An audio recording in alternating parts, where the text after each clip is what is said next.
This is the sixth installment of reading my book Wildfire chapter by chapter until you notice my small bookstore, The Playroom, where you can get your own copy. Today we're going to read chapter 6. And we're going to start right now. Chapter 6, Prince Imras's Point of View. You cannot be serious. The hand gripping my shoulder is none too friendly as my father stops me when I stand intent on introducing myself to the timid beauty still hiding his eyes from everyone tucked away at his table. I assure you I am. Pulling away from my father's grip isn't easy, his fingers flexing to dig into my flesh just as I slip away from his grasp. The choice is mine, and I've made it. I'm dancing with Rain, and if his temperament is what I think it is, will it be engaged before we leave the room this evening? I cannot stop the words from flying out of my mouth. The look of horror on my father's sour face is enough to induce night terrors in even the calmest of children, his complexion turning an angry shade of red, his efforts to relieve his inner flames limited to venting his beast's steam through his flared nostrils. Father can be mad all he wants, but there's no denying that I feel drawn to the tender beauty that looks like he's doing his best just to keep his chin up in the face of the people who had been so unkind to him, to the people who had rejected him until my intervention this afternoon. Even just sitting there under my watchful eye while I descend upon the room, intent with making my way to him, he seems so nervous, but in the calmest of ways. Like he knows that evening has just begun and that it's only a matter of time before I'm in front of him, ready to sweep him off his feet, an undertone of happy hopefulness brimming in his brilliant golden eyes. Rain's point of view. With my eldest sisters pairing off together for a spin around the floor to ensure that the hand-stitched dressing robes Mama had painstakingly overseen with our family's tailor just for this occasion get their full appreciation and use. The middle sisters being lured off by each of my parents after Papa having given me his blessing to slip away as soon as I can do so unnoticed. Technically, he thinks I want to slip away because my stomach is upset, which isn't truly a lie. It is upset, but it isn't the reason I don't want to stay in this room filled to the brim with overbearing eyes and snarky comments as people bump themselves purposefully into the back of my chair to unsettle me. I do my best to pay them no mind and keep my head down. Soon enough, there will be enough traffic on the dance floor for me to slip away, and then this night will finally be over. I won't have to ever see any of these people again or hear their words ever again. Their cruelty will never touch me. Never. Hello.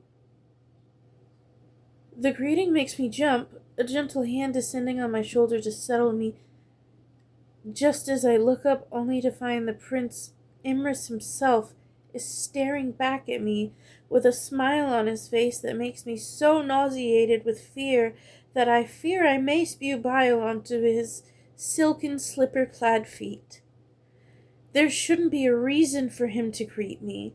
There shouldn't be a reason for him to talk to me at all, and as the commotion in the room, including the music, ceases, I know that everyone else knows it as well. I can scarcely breathe under the weight of his palm, and it's only once that it is removed that I finish my tumble out of my chair, but this time purposefully to my knees in the deepest bow I can manage. A croaked, "Your Highness," leaving my lips as the nervous trembles I've been trying so hard to suppress make their way to the surface and shiver their way down my spine. That's hardly necessary, little cloud. Prince Imras's point of view. Rain's exaggerated kneeling bow to me is unexpected and gives me a long enough pause to let color fill my cheeks before I find myself pulling him back up to his feet by the softest set of hands I've ever had the pleasure of holding. The way he looks at me with such alarm once he's finally on his feet and able to brush off the parts of his robe that had dared press into the floor is disconcerting, or at least to say, I dare say you wouldn't bow to any of your other suitors so thoroughly. I don't think I've ever seen anyone's cheeks reach such a deepened rose tone as when Rain processes the words that have slipped away from me, meant as just a jest, but letting my intention be known nonetheless. I've got no suitors, Your Highness. If you're here to tell me that you've changed your mind about allowing my presence, I shall leave immediately. I meant no offense. His words are quiet, mumbled, and mixed with the sound of unshed tears as he tucks his delicate chin to his shoulder, into the shoulder of his richly embroidered robes in an effort to keep his stunning eyes from meeting mine. Rain's points of view. You do have a suitor, and I have to say it would quite defeat the purpose of my asking you to dance if you were ordered to leave now. The words sound as if he's screaming with how loudly they echo through the room, my heart ceasing to function in my chest as the edges of my vision start to swim. You want to dance with me? I'm hardly the reasonable choice for his first turn around the floor. I'm not a reasonable choice for any of his turns around the floor. My presence here was meant to be a jest at best, and yet here he is, offering me his palm with one of his elegant eyebrows raised in my direction, with a nod that makes the very same heart he had shocked into stopping to flutter to life more delicately than a butterfly unraveling its wings and taking flight for the first time.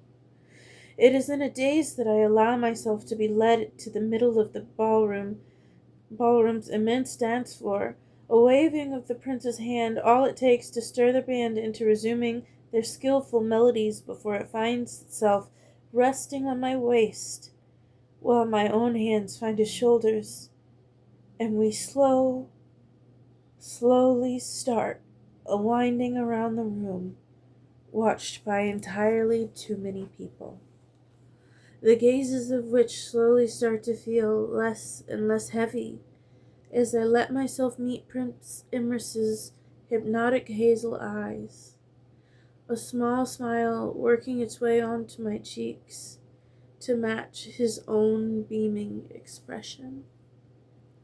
And that is the first time they meet. Isn't that cute? That's chapter 6. We will be back next week with chapter 7.